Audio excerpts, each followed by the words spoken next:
كلنا بنعرف ناس ما بينصحوا، بياكلوا أكثر من كل حدا ثاني بس ما بزيد وزنهم، ما بينصحوا. ممكن أنت تكون واحد منهم. في دراسة جديدة عن الموضوع رح نحكي عنها بعدين، رح نحكي عن كيف الواحد يزيد وزنه بطريقة صحية.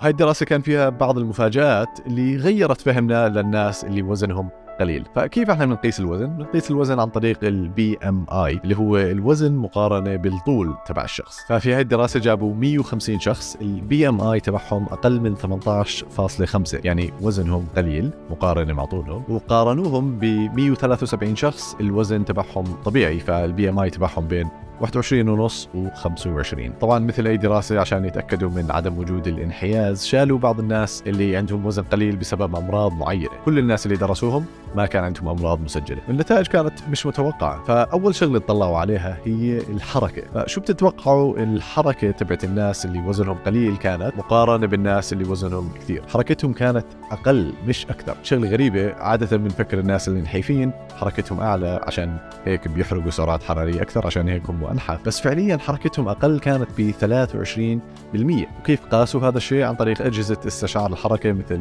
السوار اللي لابسها اليوم. المفاجأة الثانية كانت إنه الناس اللي وزنهم أقل أكلهم أقل من الناس اللي وزنهم أعلى، لأنه عادة بنفكر الناس اللي هذول نحيفين وبياكلوا كثير إنه أكلهم أكثر من الناس الثانيين. دائما الناس اللي وزنهم زايد بصير يحكوا أنا ما باكل كثير بس مع هيك ما بنحف. بس في الحقيقة الناس اللي وزنهم أقل أكلهم أقل بنسبة 12% كان بهاي الدراسة. بس الفكرة هون إنه بيشبعوا أسرع من الناس اللي وزنهم طبيعي. عادة هذول الأشخاص بيحسوا إنهم بيأكلوا كثير بس في الحقيقة بيأكلوا أقل. ثالث شغلة درسوها هي معدل حرق السعرات وقت الراحة أو resting metabolic rate، والنتيجة كانت إنه معدل حرق السعرات وقت الراحة مرتفع بالنسبة للمجموعة الأخرى، عشان هيك بيحرقوا سعرات بشكل أسرع. شغلة ثانية لاحظوها إنه عندهم ارتفاع في هرمونات الغدة الدرقية. هلا الغدة الدرقية موجودة في الرقبة، كثير منكم يمكن بيعرفها. هرمونات الغدة الدرقية لما تكون مرتفعة بتزيد معدل الاستقلاب. هلا الهرمونات هاي مسؤولة عن تحويل أو مساعدة الجسم لتحويل المواد الغذائية إلى طاقة، فلما تكون مرتفعة هذا التحويل بيصير أسرع فبنحرق سعرات بشكل أسرع. شغلة ثانية لاحظوها من الفحوصات تبعتهم إنه فحوصات القلب مثل الكوليسترول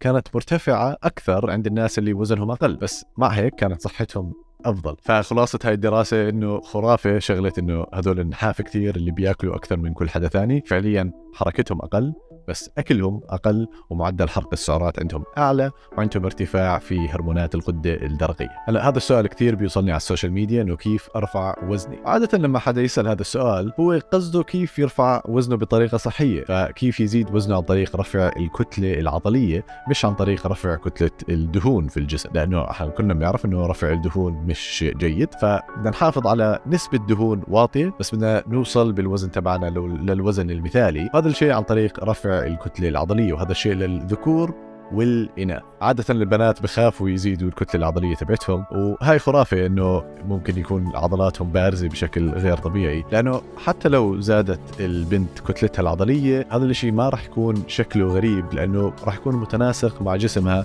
كأنثى، ما رح توصل مرحلة الشاب اللي عضلاته بارزة. هلا عشان نزيد الكتلة العضلية لازم نحكي لأجسامنا إنه الكتلة العضلية الحالية عندنا غير كافية لأسلوب حياتنا، ولازم نبني المزيد. فكيف نعمل هذا الشيء؟ عن طريق حمل الأوزان ودفع العضلات لأقصى حد لقدرتها. فلما ندفع العضلات لأقصى حد قدرتها وقتها بيعرف الجسم وبتعرف العضلات إنه لازم نزيد الكتلة العضلية تبعت العضلة عشان نزيد قدرتها وقوتها. هذا الشيء عشان يتلائم مع أسلوب حياتنا الجديد اللي فيه رفع أوزان. وطبعا عشان يكون قادر على البناء لازم تتوفر الوحدات الأساسية اللي بتتكون منها العضلات، وهي البروتينات. في دراسة ثانية على موضوع البروتين إنه معظم الناس ما بيتناولوا الحد المثالي للبروتين. فإحنا عشان نبني عضلات لازم يكون عندنا توازن إيجابي. شو معنى توازن إيجابي؟ يعني كمية البروتين اللي عم بيدخل على جسمنا أعلى من كمية البروتين اللي عم نفقده عن طريق تكسير العضلات. فإذا إحنا عم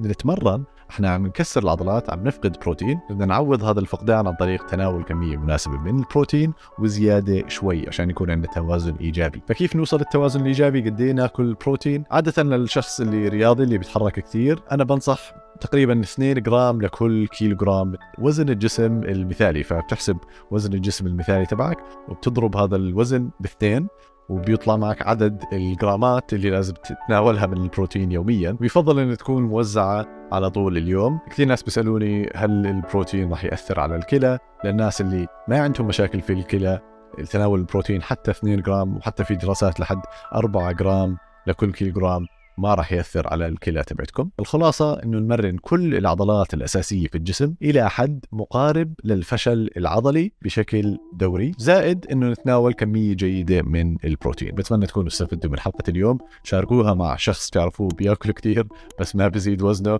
يمكن يستفيد. يعطيكم ألف ألف عافية.